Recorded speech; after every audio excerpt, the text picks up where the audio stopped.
ओम नमो भगवते वासुदेवाय। आप सभी का हमारे YouTube चैनल पर हार्दिक स्वागत है। आज एकादशी पर सुने श्रीमद् भागवत कथा का ये अध्याय, ब्राह्मण आत्मदेव की कथा। पूर्व काल की बात है।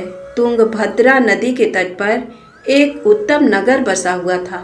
वहाँ सभी लोग अपने अपने धर्मों का पालन करते और सत्य एवं सत्कर्म में लगे रहते थे। उस नगर में आत्मदेव नामक एक ब्राह्मण रहता था, जो समस्त वेदों का विशेषज्ञ और श्रौत स्मार्त कर्मों में निष्णात था। वह ब्राह्मण द्वितीय सूर्य की भांति तेजस्वी जान पड़ता था। यद्यपि वह भिक्षा से ही जीवन निर्वाह करता था, तो भी लोक में धनवान समझा जाता था। उसकी स्त्री का नाम धुंधली था। वह सुंदरी तो थी ही, अच्छे कुल में भी उत्पन्न हुई थी, फिर भी स्वभाव की बड़ी हठीली थी। सदा अपनी ही टेक रखती थी, हमेशा दूसरे लोगों की चर्चा किया करती थी। उसमें क्रूरता भी थी तथा वह प्रायः बहुत बकवाद किया करती थी, परंतु घर का कामकाज करने में बड़ी बहादुर थी। कंजूस भी कम नहीं थी। कलह का तो उसे व्यसन सा हो गया था। ये दोनों पति पत्नी बड़े प्रेम से रहते थे, फिर भी उन्हें कोई संतान नहीं थी। इस कारण धन, भोग सामग्री तथा घर आदि कोई भी वस्तु उन्हें सुखद नहीं जान पड़ती थी। कुछ काल के पश्चात उन्होंने संतान प्राप्ति के लिए धर्म का अनुष्ठान आरंभ किया। वे दीनों को सदा गौ, भूमि, सुअर और वस्त्र आदि दान करने लगे। उन्होंने अपने धन का आधा भाग धर्म के मार्ग पर खर्च कर दिया, तो भी उनके न कोई पुत्र हुआ न पुत्री। इससे ब्राह्मण को बड़ी चिंता हुई। वह आकुल हो उठा और एक दिन अत्यंत दुख के कारण घर छोड़कर वन में चला गया। वहां दोपहर के समय उसे प्यास लगी, इसलिए वह एक पोखरे के किनारे गया और वहां जल पीकर बैठा रहा। संतानहीनता के दुख से उसका सारा शरीर सूख गया था। उसके बैठने के 2 ही घड़ी बाद एक सन्यासी वहां आए। उन्होंने भी पोखरे में जल पिया। ब्राह्मण ने देखा वे जल पी चुके हैं, तो वह उनके पास गया और चरणों में मस्तक झुकाकर जोर जोर से सांस लेता हुआ सामने खड़ा हो गया। सन्यासी ने पूछा, ब्राह्मण तुम रोते क्यों हो? तुम्हें क्या भारी चिंता सता रही है? तुम शीघ्र ही मुझसे अपने दुख का कारण बताओ। ब्राह्मण ने कहा, मुने मैं अपना दुख क्या कहूँ? ये सब मेरे पूर्व पापों का संचित फल है। मेरे कोई संतान नहीं है, इससे मेरे पितर भी दुखी हैं। वे मेरे पूर्वज मेरी दी हुई जलांजलि को जब पीने लगते हैं, उस समय वह उनकी चिंता जनित सांसों से कुछ गर्म हो जाती है। देवता और ब्राह्मण भी मेरी दी हुई वस्तु को प्रसन्नता पूर्वक नहीं लेते। संतान के दुख से मेरा संसार सूना हो गया है, अतः अब मैं यहाँ प्राण त्यागने के लिए आया हूँ। संतानहीन पुरुष का जीवन धिक्कार के योग्य है। जिस घर में कोई संतान, कोई बाल बच्चे ना हो, वह घर भी धिक्कार देने योग्य है। निसंतान पुरुष के धन को भी धिक्कार है तथा संतानहीन कुल भी धिक्कार के ही योग्य है। मैं अपने दुर्भाग्य को कहाँ तक बताऊं? जिस गाय को पालता हूँ वह भी सर्वथा बंध्या हो जाती है। मैं जिसको रोपता हूँ उस वृक्ष में भी फल नहीं लगते। इतना ही नहीं, मेरे घर में बाहर से जो फल आता है वह भी शीघ्र ही सूख जाता है। जब मैं ऐसा अभागा और संतानहीन हूँ, तो इस जीवन को रखने से क्या लाभ है? ऐसा कहकर वह ब्राह्मण दुख से व्यथित हो उठा और उन सन्यासी बाबा के पास फूट फूट कर रोने लगा। सन्यासी के हृदय में बड़ी करुणा भर आई। वे योगी भी थे। उन्होंने ब्राह्मण के ललाट में लिखे हुए विधाता के अक्षरों को पढ़ा और सब कुछ जानकर विस्तार पूर्वक कहना आरंभ किया। सन्यासी ने कहा, ब्राह्मण सुनो, मैंने इस समय तुम्हारा प्रारब्ध देखा है। उससे जान पड़ता है कि 7 जन्मों तक तुम्हारे कोई संतान किसी प्रकार नहीं हो सकती। अतः संतान का मोह छोड़ो, क्योंकि ये महान अज्ञान है।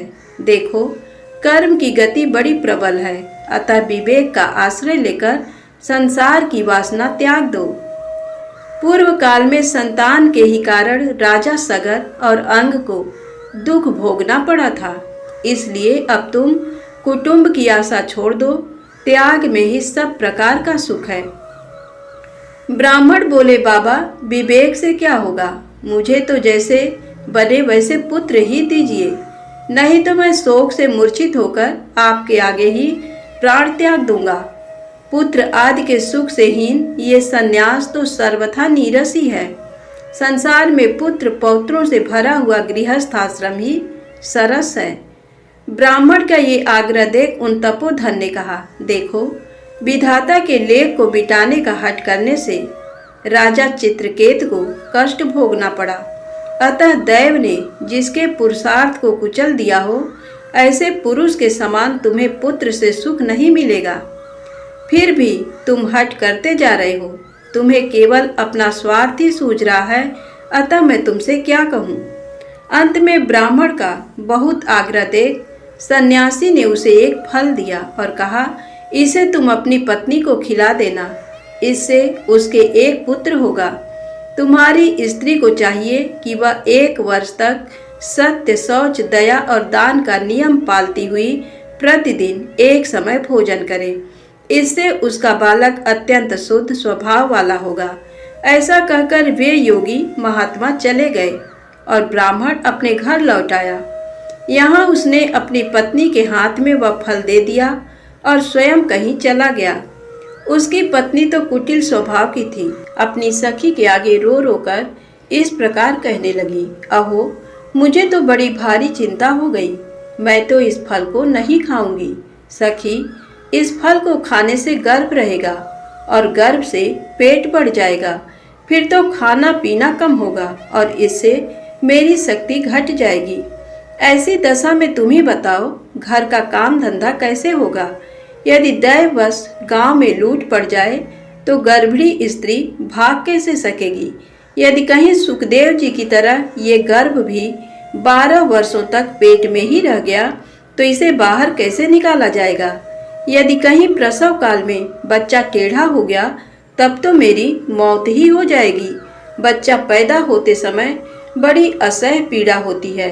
मैं सुकुमारी स्त्री भला उसे कैसे सह सकूंगी। गर्भवती अवस्था में जब मेरा शरीर भारी हो जाएगा और चलने फिरने में आलस्य लगेगा, उस समय मेरी ननद रानी आकर घर का सारा माल उड़ा ले जाएंगी। और तो और ये सत्य, शौच आदि का नियम पालना तो मेरे लिए बहुत ही कठिन दिखाई देता है। जिस स्त्री के संतान होती है उसे बच्चों के लालन पालन में भी कष्ट भोगना पड़ता है। मैं तो समझती हूँ बांझ अथवा विधवा स्त्रियां ही अधिक सुखी होती हैं।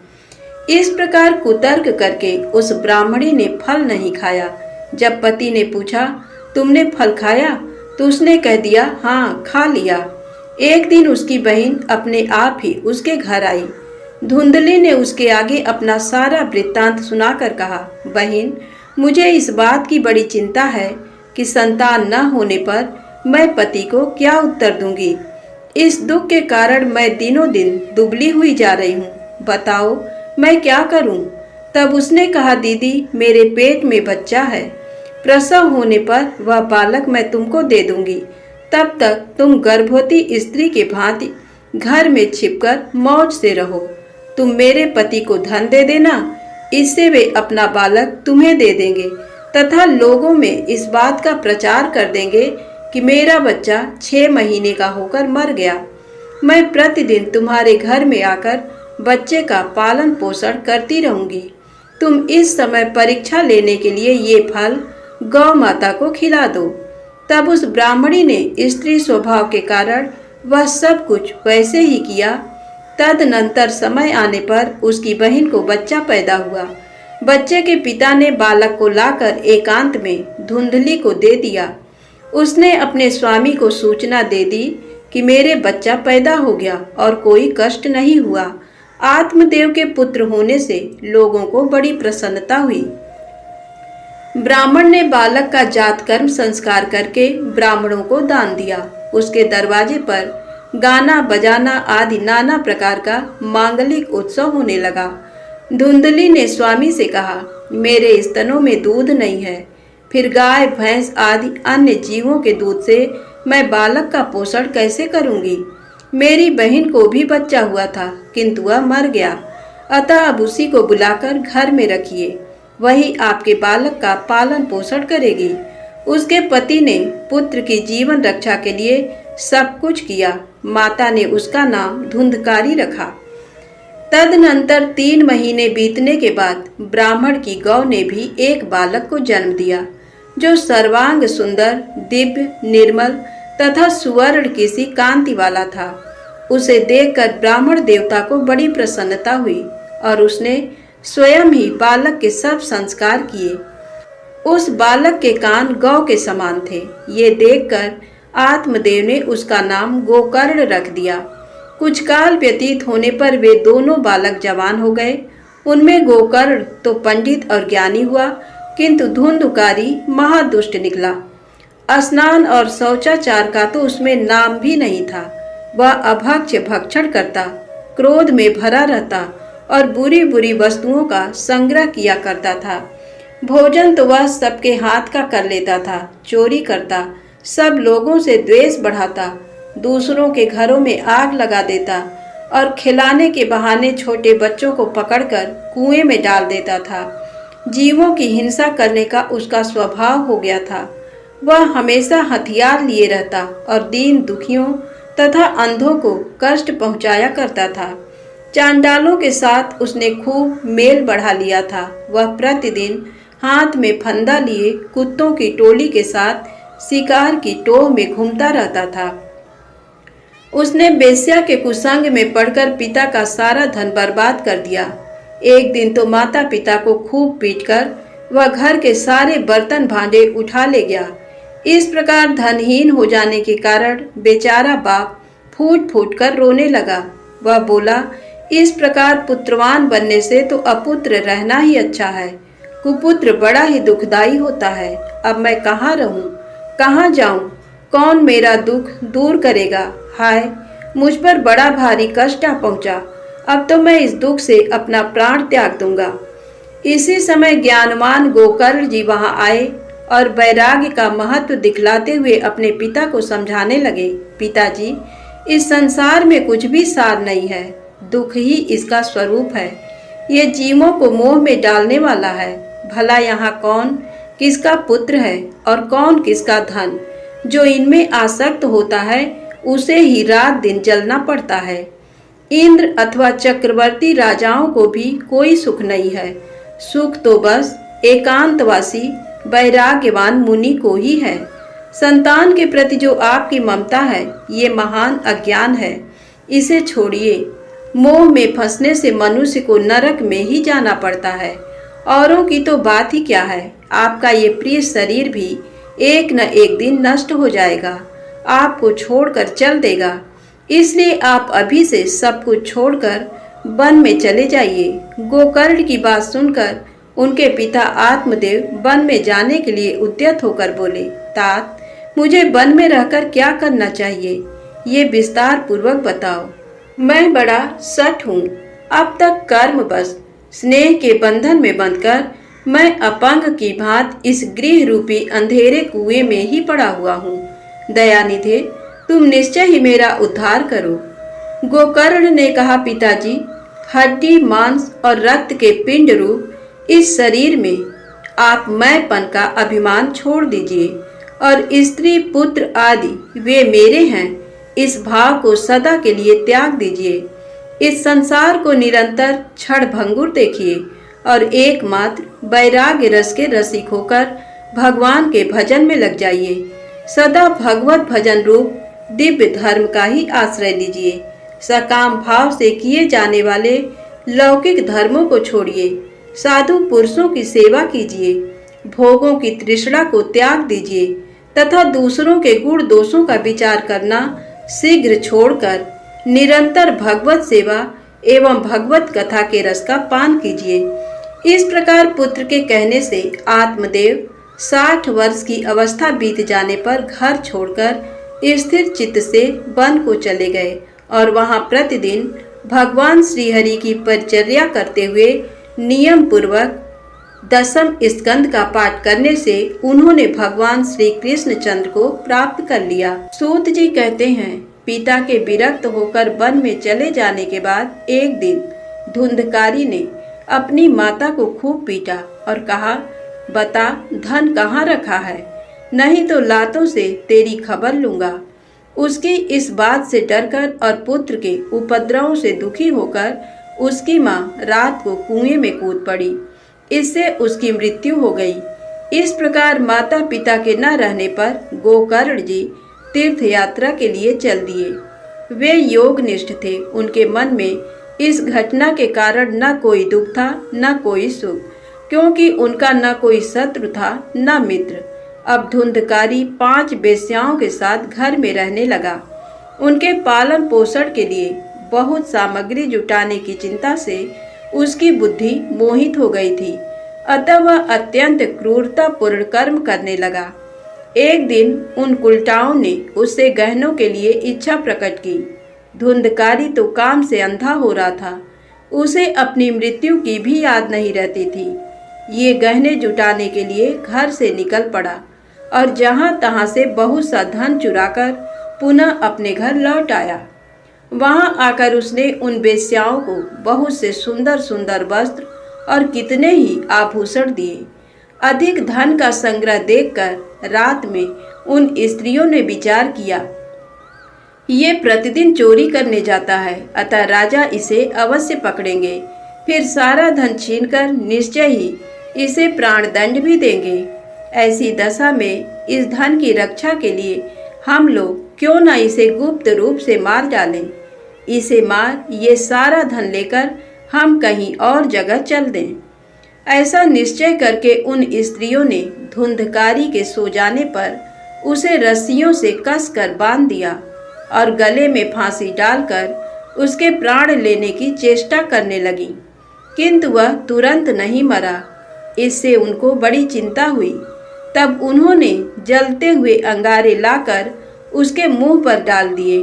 इससे ये आग की लपटों से पीड़ित होकर छटपटाता हुआ मर गया। फिर उन्होंने उसकी लाश को गड्ढे में डालकर गाड़ दिया। प्रायः ऐसी स्त्रियां बड़ी दुस्सह साहस वाली होती हैं। इस रहस्य का किसी को भी पता नहीं चला। लोगों के पूछने पर उन स्त्रियों ने कह दिया कि हमारे प्रियतम धन के लोभ से कहीं दूर चले गए हैं, इस वर्ष के भीतर ही लौट आएंगे। विद्वान पुरुष को चाहिए कि वह असन मार्ग पर चलने वाली दुष्टा स्त्री का विश्वास न करे। जो मूर्ख इनका विश्वास करता है उसे अवश्य ही संकटों का सामना करना पड़ता है। इनकी वाणी तो अमृत के समान कामियों के हृदय में रस का संचार करती हैं, किंतु हृदय में रेत की धार के समान तीखा होता है। भला इन स्त्रियों का कौन प्रिय है। अनेक पतियों से सहवास करने वाली वे कुलटाएं धुंधकारी का सारा धन लेकर चंपत हो गई और धुंधकारी अपने कुकर्म के कारण बहुत बड़ा प्रेत हुआ। वह बवंडर का रूप धारण करके सदा 10 दिशाओं में दौड़ता फिरता था और शीत घाम का क्लेश सहता तथा भूख प्यास से पीड़ित होता हुआ हा देव की बारंबार पुकार लगाता रहता था, किंतु कहीं भी उसे शरण नहीं मिलती थी। कुछ काल के पश्चात गोकर्ण को भी लोगों के मुंह से धुंधकारी के मरने का हाल मालूम हुआ। तब उसे अनाथ समझकर उन्होंने उसके लिए गया जी में श्राद्ध किया और तब से जिस तीर्थ में भी वे चले जाते वहां उसका श्राद्ध अवश्य करते थे। इस प्रकार तीर्थों में भ्रमण करते हुए गोकर्ण जी एक दिन अपने गांव में आए और रात्रि के समय दूसरों की दृष्टि से बचकर वे अपने घर के आंगन में सोने के लिए गए। अपने भाई गोकर्ण को वहां सोया देख धुंधकारी ने आधी रात के समय उन्हें अपना महाभयंकर रूप दिखाया। वह कभी भेड़ा, कभी हाथी, कभी भैंसा, कभी इंद्र और कभी अग्नि का रूप धारण करता था। अंत में पुनः मनुष्य के रूप में प्रकट हुआ। गोकर्ण जी बड़े धैर्यवान महात्मा थे। उन्होंने उसकी विपरीत अवस्थाएं देखकर जान लिया कि ये कोई दुर्गत में पड़ा हुआ जीव है, तब उन्होंने पूछा, अरे भाई तू कौन है? रात्रि के समय अत्यंत भयानक रूप में क्यों प्रकट हुआ है? तेरी ऐसी दशा क्यों हुई है? हमें बता तो सही। तू प्रेत है या पिशाच है अथवा कोई राक्षस है? उनके ऐसा पूछने पर वह बारंबार उच्च स्वर से रोदन करने लगा। उसमें बोलने की शक्ति नहीं थी, इसलिए केवल संकेत मात्र किया। तब गोकर्ण जी ने अंजलि में जल ले उसे अभिमंत्रित करके धुंधकारी के ऊपर छिड़क दिया। उस जल से सींचने पर उसका पाप ताप कुछ कम हुआ। तब वह इस प्रकार कहने लगा, भैया मैं तुम्हारा भाई धुंधकारी हूँ। मैंने अपने ही दोष से अपने ब्राह्मणत्व का नाश किया है। मैं महान अंधकार में चक्कर लगा रहा था। मेरे पाप कर्मों की कोई गिनती नहीं है। मैंने बहुत लोगों की हिंसा की थी, अतः मैं भी स्त्रियों द्वारा तड़पा तड़पा कर मारा गया। इसी से मैं प्रेत योनि में पड़कर दुर्दशा भोग रहा हूँ। अब दैवाधीन कर्म फल का उदय हुआ है, इसलिए मैं वायु पीकर जीवन धारण करता हूँ। मेरे भाई तुम दया के समुद्र हो, अब किसी प्रकार जल्दी ही मेरा उद्धार करो। धुंधकारी की बात सुनकर गोकर्ण बोले, भाई ये तो बड़े आश्चर्य की बात है। मैंने तो तुम्हारे लिए गया जी में विधि पूर्वक पिंडदान किया है, फिर तुम्हारी मुक्ति कैसे नहीं हुई? यदि गया श्राद्ध से भी मुक्ति न हो तो यहाँ दूसरा तो कोई उपाय ही नहीं है। प्रेत, इस समय मुझे क्या करना चाहिए ये तुम ही विस्तार पूर्वक बताओ। प्रेत ने कहा, भाई सैकड़ों गया श्राद्ध करने से भी मेरी मुक्ति नहीं होगी। इसके लिए अब तुम और ही कोई उपाय सोचो। प्रेत की ये बात सुनकर गोकर्ण को बड़ा विस्मय हुआ। वे कहने लगे, यदि सैकड़ों गया श्राद्ध से तुम्हारी मुक्ति नहीं होगी तब तो तुम्हें इस प्रेत योनि से छुड़ाना असंभव ही है। अच्छा, इस समय तो तुम अपने स्थान पर ही निर्भय होकर रहो। तुम्हारी मुक्ति के लिए कोई दूसरा उपाय सोचकर उसी को काम में लाऊंगा। गोकर्ण की आज्ञा पाकर धुंधकारी अपने स्थान पर चला गया। इधर गोकर्ण जी रात भर सोचते विचारते रहे, किंतु उसके उद्धार का कोई भी उपाय उन्हें नहीं सूझा। सवेरा होने पर उन्हें आया देख गांव के लोग बड़े प्रेम के साथ उनसे मिलने के लिए आए। तब गोकर्ण ने रात में जो घटना घटित हुई थी वह सब उन्हें कह सुनाई। उनमें जो लोग विद्वान, योगनिष्ठ, ज्ञानी और ब्रह्मवादी थे, उन्होंने शास्त्र ग्रंथों को उलट पुलट कर देखा, किंतु उन्हें धुंधकारी के उद्धार का कोई उपाय नहीं दिखाई दिया। तब सब लोगों ने मिलकर यही निश्चय किया कि भगवान सूर्य नारायण उसकी मुक्ति के लिए जो उपाय बताएं वही करना चाहिए। ये सुनकर गोकर्ण ने भगवान सूर्य की ओर देखकर कहा, भगवान आप सारे जगत के साक्षी हैं, आपको नमस्कार है। आप मुझे धुंधकारी की मुक्ति का साधन बताइए। ये सुनकर सूर्यदेव ने दूसरे ही स्पष्ट वाणी में कहा, श्रीमद् भागवत से मुक्ति हो सकती है, तुम उसका सप्ताह पारायण करो।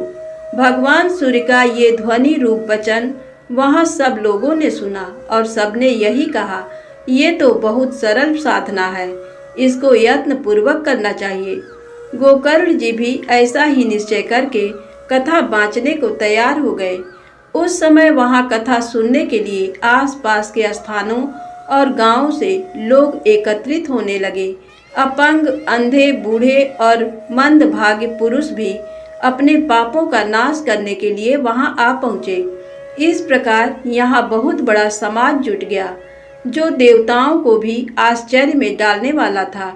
जिस समय गोकर्ण जी व्यास गद्दी पर बैठकर कथा बाँचने लगे, उस समय वह प्रेत भी वहां आया और इधर उधर बैठने के लिए स्थान ढूंढने लगा। इतने में ही उसकी दृष्टि एक 7 गांठ वाले ऊंचे बांस पर पड़ी। उसी के नीचे वाले छेद में घुसकर वह कथा सुनने के लिए बैठा।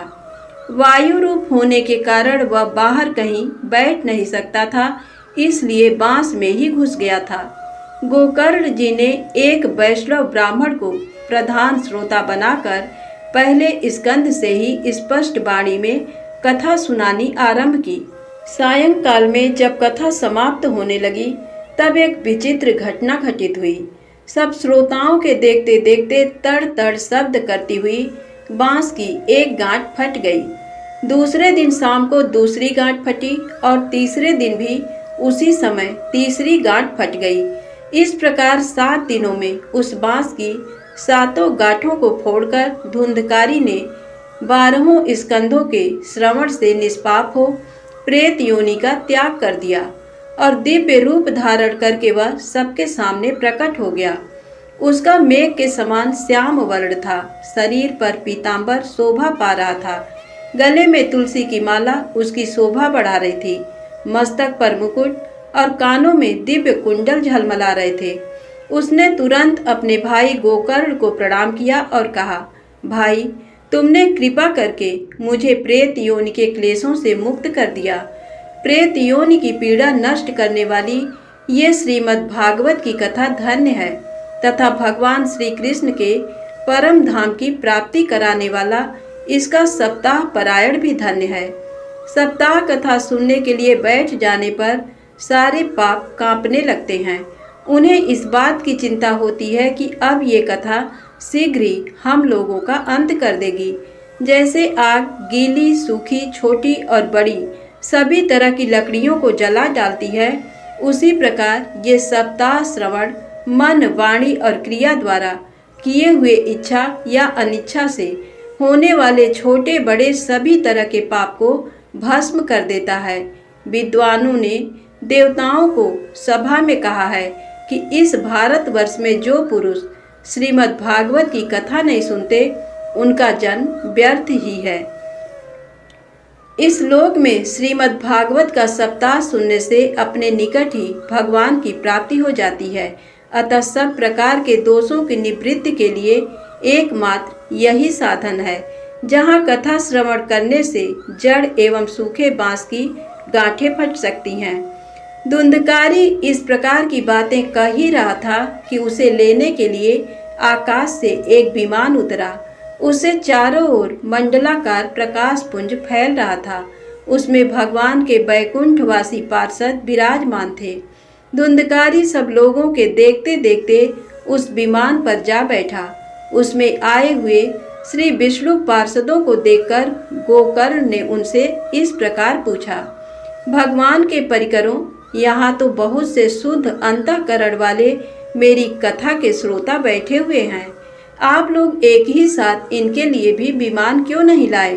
देखने में आता है सबने समान रूप से यहाँ कथा श्रवण किया है, फिर फल में क्यों इस प्रकार भेद हुआ, ये बताने की कृपा कीजिए। भगवान के पार्षद बोले, गोकर्ण जी, इनके कथा श्रवण में भेद होने से ही फल में भी भेद हुआ है। यद्यपि श्रवण सब लोगों ने ही किया है, किंतु इसके जैसा मनन किसी ने नहीं किया है, इसीलिए फल में भेद हुआ है। पुनः कथा श्रवण करने पर ये फल भेद भी दूर हो जाएगा। प्रेत ने 7 रात उपवास करके कथा श्रवण किया है, अतः उसने स्थिर चित्त से भली भांति मनन आदि किया है। जो ज्ञान दृढ़ नहीं होता वह व्यर्थ हो जाता है। इसी प्रकार ध्यान न देने से श्रवण, संदेह से मंत्र और चंचल चित्त होने से जप निष्फल हो जाता है। वैष्णव पुरुषों से रहित देश, कुपात्र ब्राह्मण से कराया हुआ श्राद्ध, अश्रोत्री को दिया हुआ दान और सदाचारहीन कुल भी नष्ट ही समझना चाहिए। गुरु के वचनों में विश्वास हो, अपने में दीनता की भावना बनी रहे, मन के दोषों को काबू में रखा जाए और कथाएं दृढ़ निष्ठा बनी रहे। इन सब बातों का यदि पालन किया जाए तो अवश्य ही कथा श्रवण का पूरा फल मिलता है।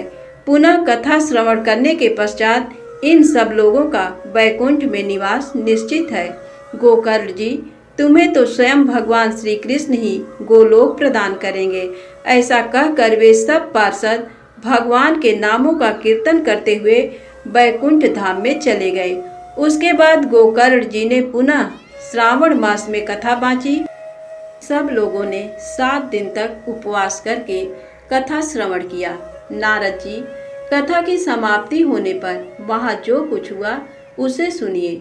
उस समय बहुत से विमानों को साथ लिए भक्तों सहित साक्षात भगवान उस स्थान पर प्रकट हो गए। चारों ओर से जय जयकार और नमस्कार के शब्द बारंबार सुनाई देने लगे। भगवान ने प्रसन्न होकर वहां स्वयं भी अपने पांचजन्य नामक शंख को बजाया तथा गोकर्ण को छाती से लगाकर उन्हें अपने समान ही बना लिया। उनके सिवा और भी जितने श्रोता थे उन सबको श्री हरि ने एक ही क्षण में अपना सारूप्य दे दिया। वे सभी मेघ के समान श्याम वर्ण पीतांबरधारी तथा किरीट और कुंडलों से सुशोभित हो गए। उस गांव में कुत्ते और चांडाल आदि जितने भी जीव थे उन सबको गोकर्ण की दया से भगवान ने विमान पर बिठा लिया और बैकुंठ धाम में भेज दिया, जहां योगी पुरुष जाया करते हैं। तत्पश्चात भक्त वत्सल भगवान गोपाल कथा श्रवण से प्रसन्न हो गोकर्ण को साथ ले गोप वल्लभ गोलोक धाम को पधारे। जैसे पूर्व काल में समस्त अयोध्यावासी भगवान श्री रामचंद्र जी के साथ साकेत धाम में गए थे, उसी प्रकार भगवान श्री कृष्ण ने उस गांव के सब मनुष्यों को योगियों के लिए भी दुर्लभ गोलोक धाम में पहुंचा दिया, जहां सूर्य चंद्रमा और सिद्ध पुरुषों की भी कभी पहुंच नहीं होती। उसी लोक में वहां के सब प्राणी केवल श्रीमद् भागवत की कथा सुनने से चले गए। धन्यवाद दोस्तों। कथा अच्छी लगी हो तो कृपया चैनल को लाइक सब्सक्राइब अवश्य करें। एक बार प्रेम से बोलिए भक्त वत्सल भगवान की जय। श्रीमद् भागवत महापुराण की जय।